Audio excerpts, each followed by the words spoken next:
How will the Falcons linebackers adapt to their new defensive scheme? And will it help or hurt their playoff chances?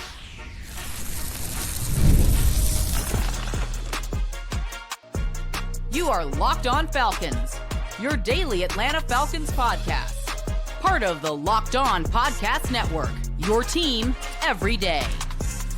Welcome back, everyone, to another illustrious episode of the Locked On Falcons podcast, your daily Atlanta Falcons podcast, part of Locked On Sports Atlanta, your team every day. Today's episode is brought to you by FanDuel. Right now, new customers can get $150 in bonus bets when your first $5 bet wins. So if you do not know me, I'm your very humble host, Aaron Freeman, a.k.a. Mr. Drew, a.k.a.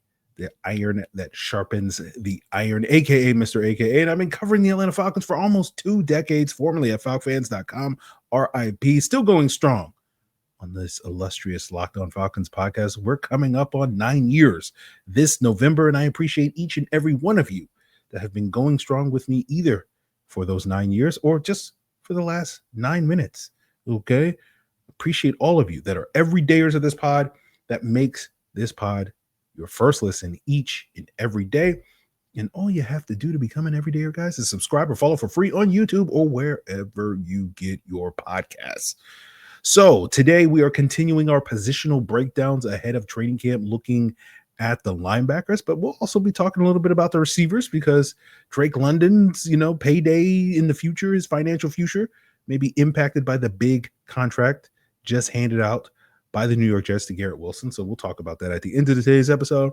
But before then, we'll break down, the various starters and backups at the linebacker position as we enter training camp and some of the questions, concerns that we have about some of those positions. And we'll start off with sort of an overview of this linebacker group. And, some of our big questions are, whether or not this new scheme for the Falcons on defense is going to help or hurt their linebacker play, as we've spent a lot of time over the last few weeks talking about the various changes and expected changes of this Falcons defense under new defensive coordinator Jeff Ulbrich. And we'll dive more into how it affects the linebackers, who are kind of the glue guys, right?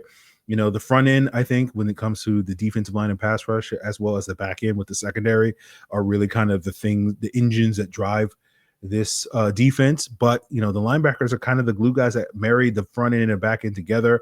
Think of it like a sandwich, right? You need the 2 pieces of bread in order to make a sandwich. Otherwise, it's not a sandwich if you don't have the front end, the back end, which is the 2 slices of bread. But if you don't have something in the middle, all you're eating is basically toast. It's also not a sandwich. So you kind of need those linebackers in the middle.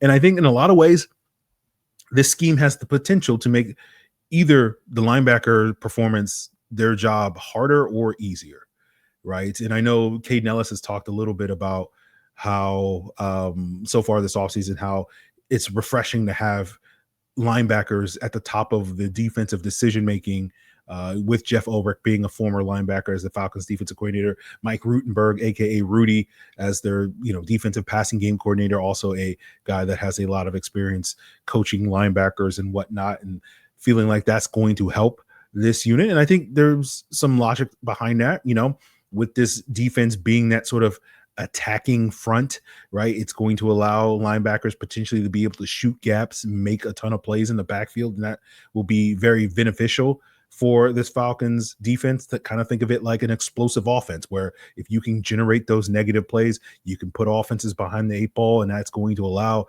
that pass rush potentially to be maximized as you get into those later downs where, offenses are behind the chains. But I think you also, it's kind of a volatile sort of thing where you can get those, chunk yardage, but you also may not be nearly as efficient if you think about it from that perspective, because I think it does also put some strain on the linebackers, particularly when it comes to offensive linemen being able to climb to the second level and take out those linebackers. And you really need those guys on the second level at the linebacker position to be able to scrape past those blocks, be able to stack and shed those blocks, right? And, in a normal 3-4 or 4-3 under front, that many other teams around the league run, particularly in your base defense. Typically those schemes have 3 D linemen, in between the tackles, right? While in the 4-3 over front that we expect the Falcons to be running, you only have 2 D linemen. And, the wide 9 makes it so that teams have difficulty running outside because those edges are so wide and they get a good angle to be able to set the edge and spill things back inside when teams do try to run outside. And, that usually leads to offenses saying, we're not even really going to try to run outside. We're just going to run inside between the tackles. And that can lead to a lot of inside zone and duo, which is going to lead to some combo blocks on the interior D lineman. And a combo block, for those not familiar, is when you get that initial double team from offensive lineman against a defensive lineman or defensive player. And then one of those offensive linemen then climbs to the second level, comes off of that double team to take out a linebacker. And, that probably only, that can happen, I think, a little bit more in this type of front for the linebackers, which is why I think it has the potential to make it more difficult. Now, granted, that's only really meaningful when it comes to the base defense, and that's basically only going to affect 20 to 30% of the plays over the course of a season, given that we know nickel is the new base, and you're going to be playing nickel defense 70 to 80% of the time. And so therefore, when you're playing nickel, the front probably doesn't matter nearly as much, because whether it's 3-4, 4-3, 4-3 under, or 4-3 over, you're typically going to have four guys on the line of scrimmage anyway. And so, it doesn't really change a whole lot, which is why you've heard me in the past talk about how, fronts don't matter in the past, or they're not as meaningful as they used to be. But I still think, it's still going to challenge your linebackers to be able to avoid or get off of those blocks. And when you look at the Falcons linebackers, when we're talking about Kaden Elliss, Diablo, Troy Anderson, getting off and avoiding blocks has been something that they haven't always been consistently good at throughout their careers. And it goes back to a conversation we had 2 weeks ago in the podcast when we were breaking down what the wide nine defense looks like, what a 4-3 over front looks like. And a listener question, had concerns about the run defense. And I too had those concerns and wound up expressing that, the linebacker position is part of those concerns. And as I said then, there's a path where this run defense, including this linebacker core, is going to be solid, and the run defense is going to be a non-issue. And there's also a path where it's going to be a problem for this team.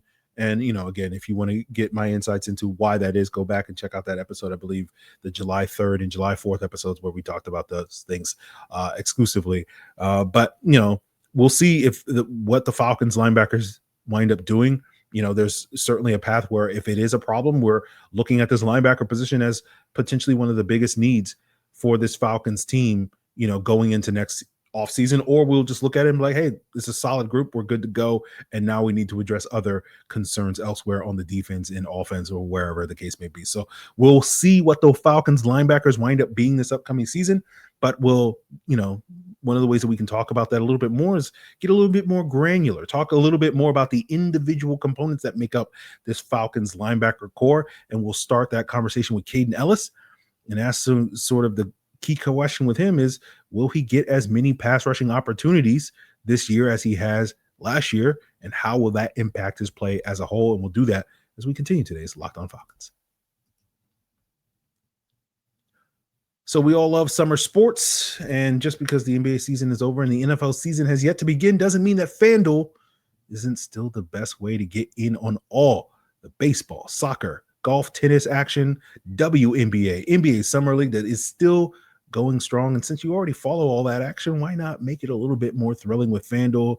Whether you're looking at the Braves, the Falcons, the Hawks, the Dream, so many things, right? FanDuel is going to give you so many opportunities, not only to bet on, when Ronald Acuna hits his next home run, the Hawks upcoming season outlook, the Falcons upcoming season outlook, it's all there for you. FanDuel's so easy to use. And then the great thing about FanDuel is they pay fast, right? You get that money right away after you win.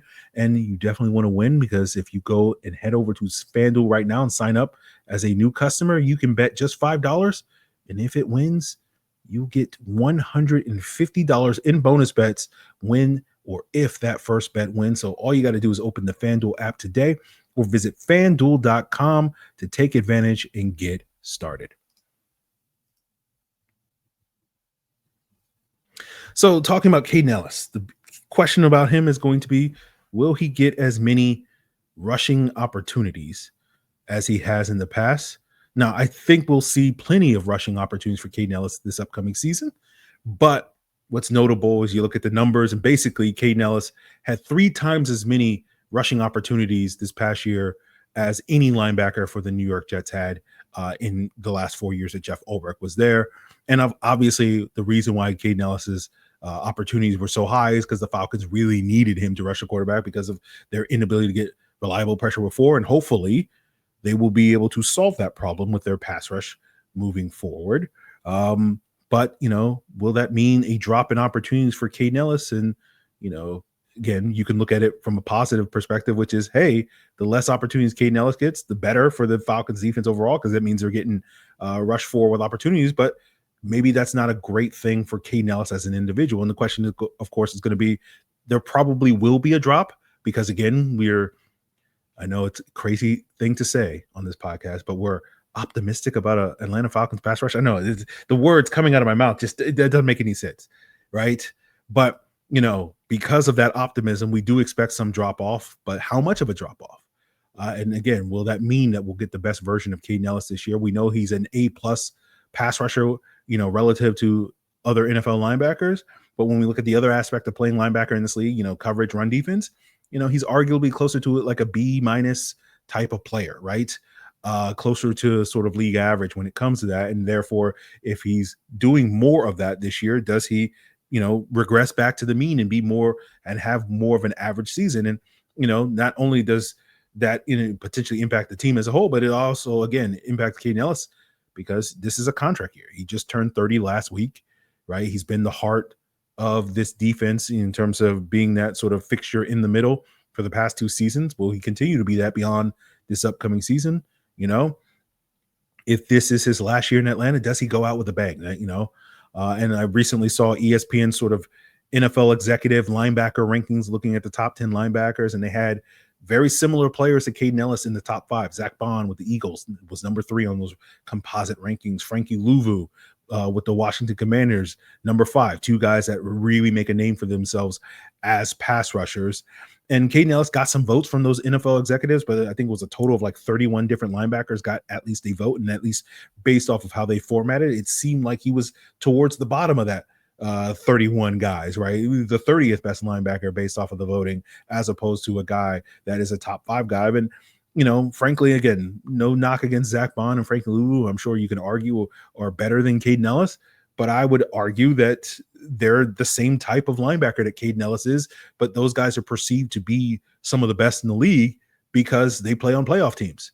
And of course, my good buddy Maria Martin of 11 Alive on Locked On Sports Atlanta has talked about this extensively all offseason, that Kaden Elliss would get more love if the Falcons were a more successful team, from a national standpoint. And we absolutely want Kaden Elliss to get that love this upcoming season. And it's certainly for me, as someone who was an OG Kaden Elliss guy, right? He was one of those players that before he signed in March of 2023 with the Falcons, I was pushing him on this podcast as someone that the Falcons should sign. I know everybody perceives me as a Troy Anderson truther, but, I've always been lukewarm, contrary to popular opinion on Troy's ability to live up to the hype. It's just mostly I've been, hey, the Falcons need Troy Anderson to live up to the hype because, not only when you get that athletic, rangy coverage linebacker, it benefits your defense because now you have a guy that can handle the Alvin Kamara's, the C-Max, the Jahmyr Gibbs, right? And having that type of player should be self-evident why that's valuable to your defense.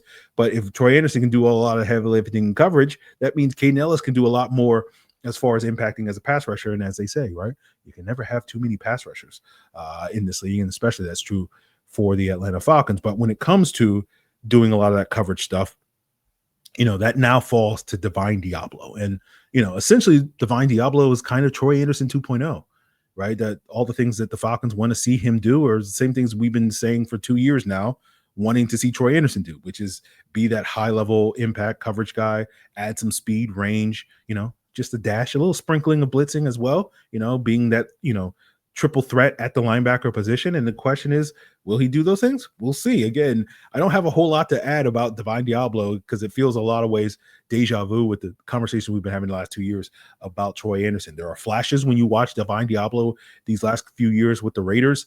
And just a question of, will he put it all together? And again, that's the same conversation we've been having with Troy Anderson. There are flashes.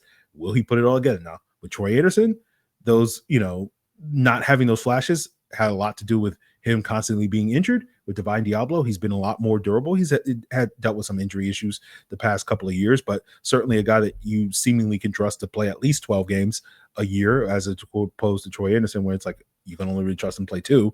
And so we'll see if Divine Diablo winds up being that answer for the Falcons next to Kaden Elliss. Now, the last thing I'll say about Divine Diablo is I don't think there's going to be a competition. I've seen very many people suggest that there's going to be a competition for that spot next to Kaden Elliss between Divine Diablo and Troy Anderson. I don't think that's the case. I don't think the Falcons signed Divine Diablo to the contract that they gave him, a 2-year deal worth, I think, $14 million, with about $8 million of it in year 1, which basically makes it a 1-year, $8 million contract. And then we'll see for him to come in and compete for a job. He is going to be the starting weak side linebacker for this team. And so what does that mean for Troy Anderson now, who presumably I think will be the third linebacker playing some strong side Sam linebacker, in their base defense, which means he'll probably be only playing 20 to 25% of the snaps if Jeff Ulbrich and this coaching staff have, play the style of defense that they want to play. Obviously, they want to be in a lot of nickel because that usually means,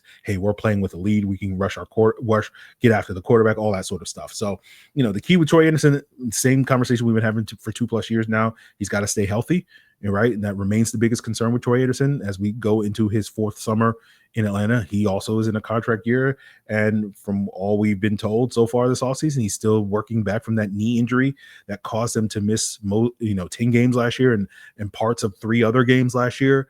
He has been absent from minicamp and OTAs. We'll see if he's healthy when training camp begins. But I had a Locked On Falcons insider basically ask me what happens if Troy Anderson is hurt again this year. Who's going to step up and be that third linebacker?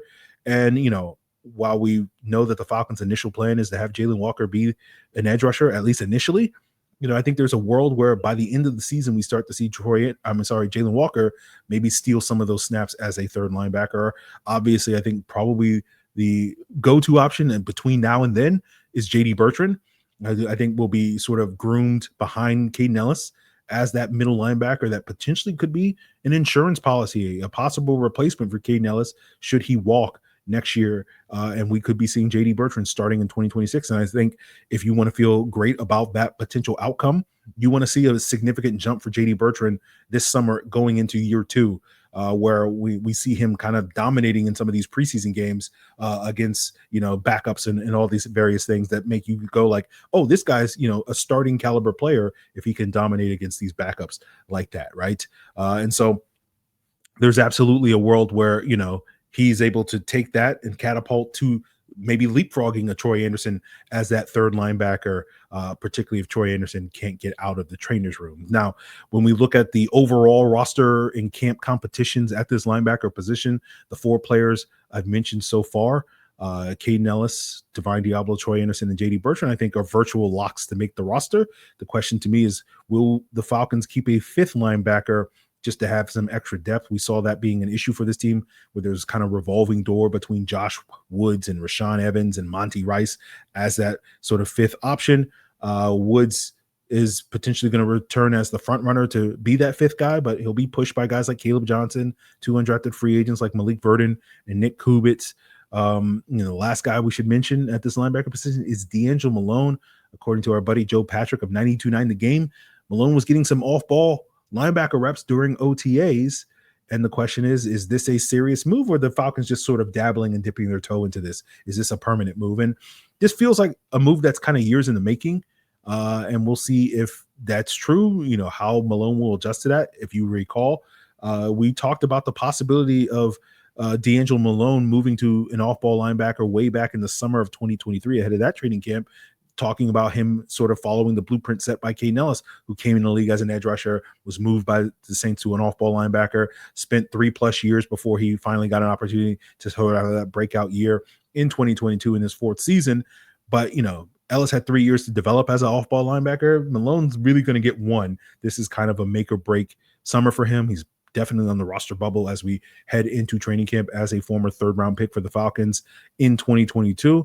And we'll just basically see if he's a fast learner at the linebacker position, or the Falcons are just counting on him to play on special teams. And that special teams value did wind up saving him from being cut last summer, where we talked about it then, where it's like, I don't know if D'Angelo Malone played well enough to make the roster, but the Falcons still value that special teams ability. So that could definitely happen for him again this season. So that's our breakdown of the Falcons linebacker position ahead of camp.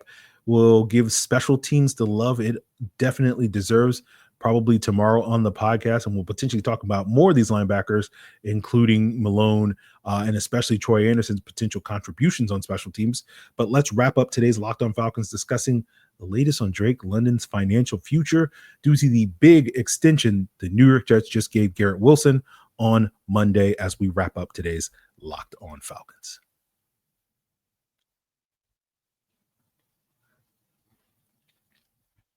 So in case you missed it on Monday, Garrett Wilson got paid on a big 4-year, $130 million extension with reportedly $90 million in guaranteed money, which makes him the 5th highest paid wide receiver currently in the NFL on a per year basis, making $32.5 million a year, and the 4th highest paid if those guarantees wind up holding up to further scrutiny. We know that, teams love to be like, the agents will love to send out to the Schefters and the Rappaports of the world, 90 million guaranteed. And then when you actually look at the contract, it's like some of that's guaranteed for injury, and that's like in the 4th year of the contract, and he's only going to see like 75 million of those guarantees or whatever in all likelihood. But that signing for Wilson is prompting more discourse about Drake London's potential financial future and his potential contract that we expect him to sign at some point after this upcoming season, next offseason. And we've had several conversations about that already on this podcast this offseason back in March after T. Higgins and Jamar Chase signed their blockbuster deals with the Cincinnati Bengals. And then again in June when NFL.com had an article that projected Drake London to potentially make as much as $40 million. And we discussed, how he, only get that type of money if he wound up winning the Triple Crown this year and leading the league in both receptions, yards, and touchdowns. And we talked about the potential of him doing that. And so when we look at this Wilson deal, I don't know if it really has a dramatic impact on Drake's potential payday, right? We've discussed several times that, Drake's payday is really going to depend on how productive he is. And it's kind of the idea, like, he controls his own destiny. It's not really other people that are going to impact that. And I think that Wilson contract is included in that. And, the interesting thing is Wilson obviously was in the same draft class as Drake London, and he signed his deal sooner than you typically see in the NFL, getting his contract after 3 years instead of 4 years.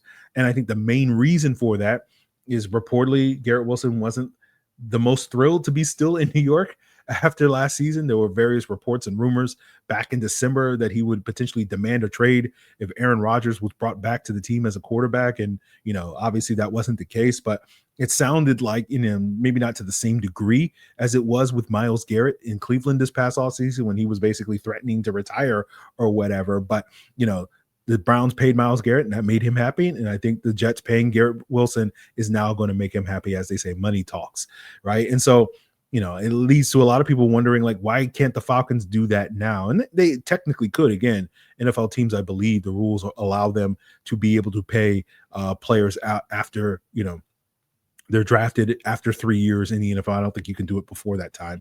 But I don't think there was ever really a realistic window, at least up to this point, where the Falcons could have signed Drake and gotten him for cheap. Because I think that's really why people bring it up. It's like, the price is going to keep going up. And it's like, yeah, that's how it works.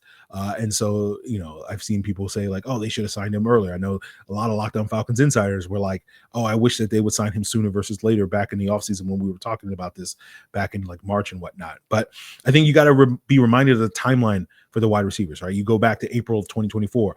Amon-Ra St. Brown got $30 million a year. Jalen Waddle got $28 million a year the next month. Then in July, DJ Moore got about $28 million.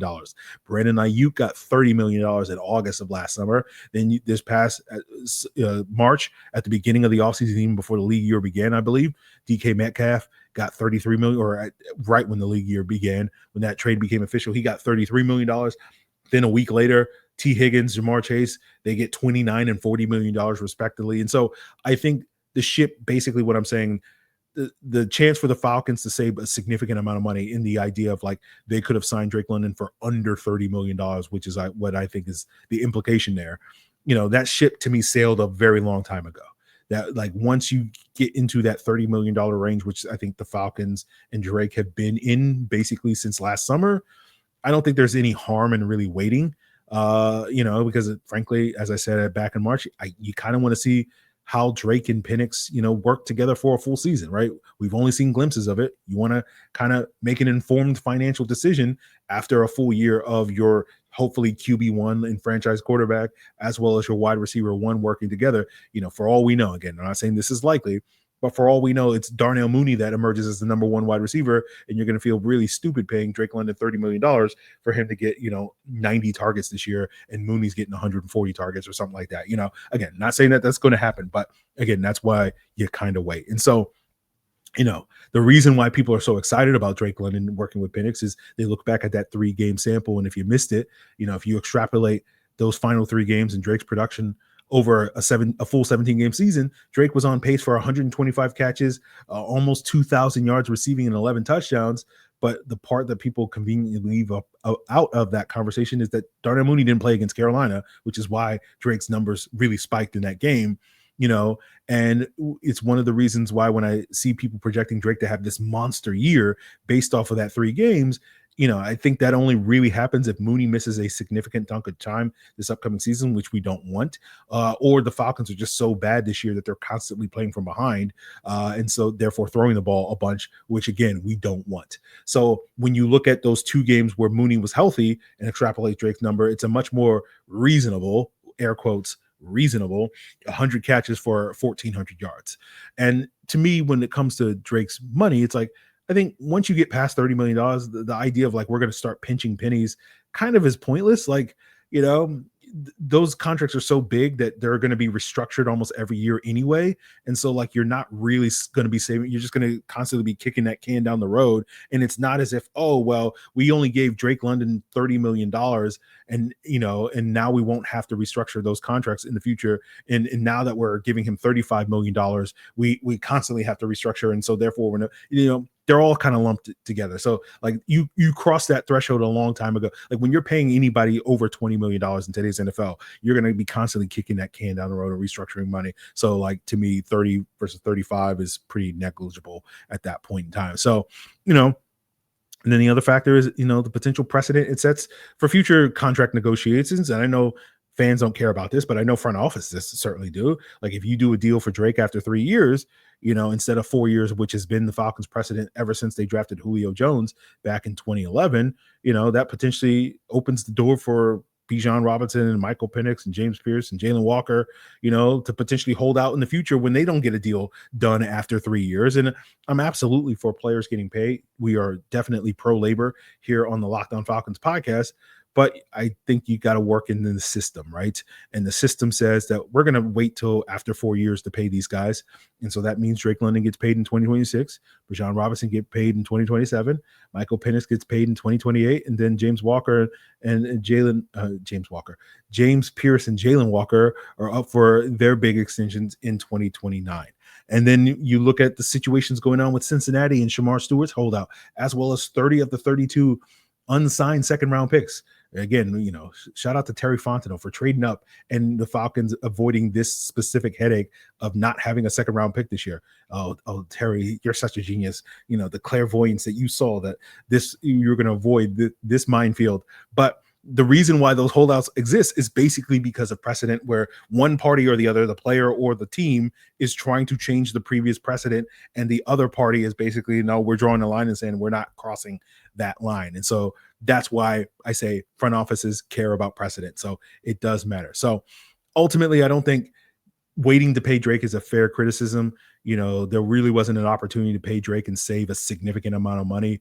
Not to mention, if they were able to get Drake done earlier this offseason before DK's deal, right, and get him only at like $30 million, and then DK signs his 33, and then Wilson signs his 32, and then we get these next 2 seasons where Drake is out producing those guys, what's going to stop him from basically being like, hey, I want to tear up my old contract because I deserve to get $35 or $40 million. So we'll see on that front. So again, I think there's no real wrong way to just wait and see what it is. And hopefully Drake will ball out, and we'll see if he can earn up to that $40 million contract. And, if he does, who's going to complain about that? Well, I will definitely find something to complain about, but it won't be about Drake getting paid that amount of money. Like I said, if he puts up the numbers to earn that type of contract, I'm not going to look at Drake and say, oh, you did exactly what we wanted you to do. It's the rest of these guys that didn't do it, right? When we talk about, things going wrong for the Falcons, if Drake puts up that type of production to now challenge Jamar Chase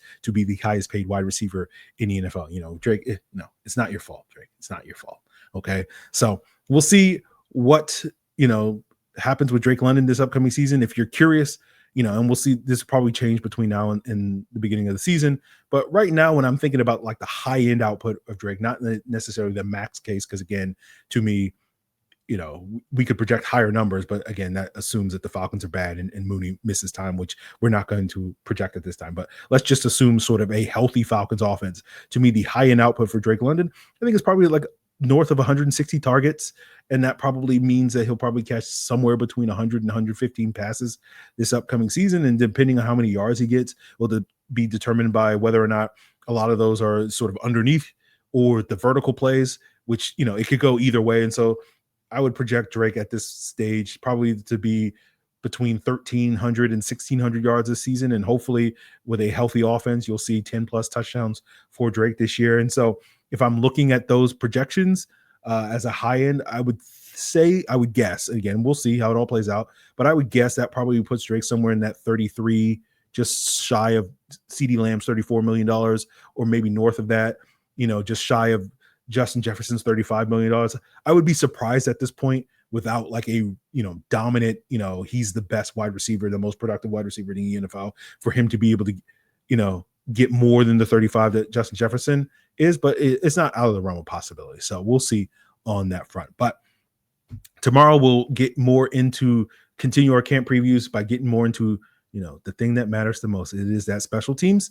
And as well, depending on when you're listening to this, either today or tomorrow, Locked On NFL top 100, right? The folks like myself across the Locked On NFL side of the podcast network voted on our very own top 100. So if you're mad at where Drake London ranks on the NFL top 100, go see where he ranks on the Locked On NFL top 100. Frankly, as I'm sitting here recording this, guys, I don't know exactly where that is.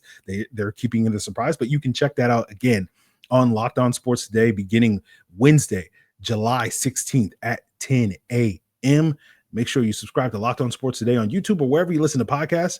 Right. And later this week, we'll probably get into our own rankings. We'll break down some of those rankings later this week, potentially as early as tomorrow on the pod when we get into special teams. I would love to talk about special teams for 30 minutes on this podcast, but I know some of you guys are like, Aaron, 15 minutes tops, and then we got to move on.